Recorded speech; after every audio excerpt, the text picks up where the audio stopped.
तो एक तरफ दिल्ली से युद्ध रोकने की कोशिश हो रही है तो दूसरी तरफ दिल्ली से 4500 किलोमीटर दूर इस्तांबुल में भी यूक्रेन और रूस के प्रतिनिधिमंडल के बीच आज एक बेहद अहम बैठक हुई है।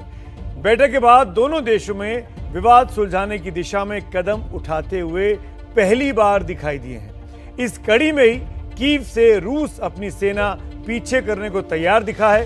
देखिए मॉस्को से मेरे सहयोगी नीरज राजपूत की एक्सक्लूसिव रिपोर्ट, और ये बताती है कि कैसे अब पुतिन और ज़ेलेंस्की के बीच मुलाकात की भी खबरें आने लगी हैं। एक तरफ तबाही मचाते हथियार,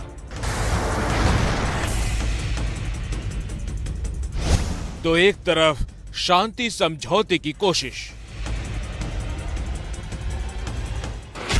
लेकिन 34 दिनों बाद भी विवाद अनसुलझा।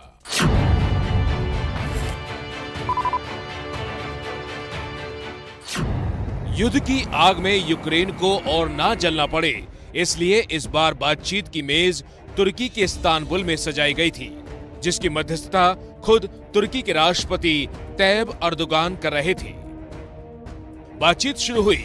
दोनों देशों के प्रतिनिधियों ने 3 घंटे तक सिर खपाया, लेकिन अब भी सीज फायर पर सहमति नहीं बनी। लेकिन बड़ी बात यह है कि रूस ने यूक्रेन को भरोसा दिया है कि वो कीव और चेर्नोहिव से अपनी सेना कम करेगा। हालांकि सीज फायर के मुद्दे पर अब भी दोनों देश किसी ठोस नतीजे तक नहीं पहुंचे हैं। अच्छी बात यह है कि दोनों पक्षों ने बैठक को सकारात्मक बताया और 2 हफ्तों के भीतर फिर मिलने पर राजी हुए। मतलब ये कि युद्ध के बादल जल्दी ही यूक्रेन के आसमान से छटने वाले हैं। टर्की में हुई इस मीटिंग में एक बड़ी बात यह भी निकल कर आई कि रूस ने साफ कर दिया है कि जिस दिन रूस और यूक्रेन के बीच में शांति समझौते को हरी झंडी मिल जाती है, उसी दिन रूस के राष्ट्रपति पुतिन और ज़ेलेंस्की के बीच में मीटिंग भी हो सकती है।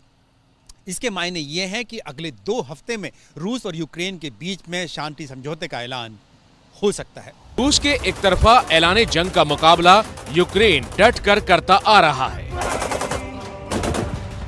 लेकिन रूसी हमले में यूक्रेन बुरी तरह टूट-फूट और बिखर चुका है और रूस फिर से अपनी ताकत का नाजायज फायदा न उठाए, इसलिए यूक्रेन ने अंतर्राष्ट्रीय समझौते के तहत अपनी सुरक्षा की गारंटी मांगी है।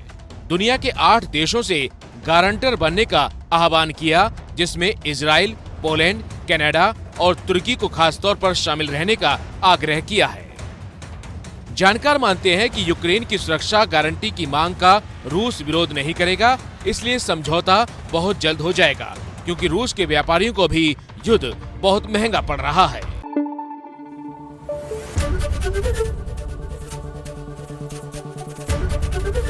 एबीपी न्यूज आपको रखे आगे।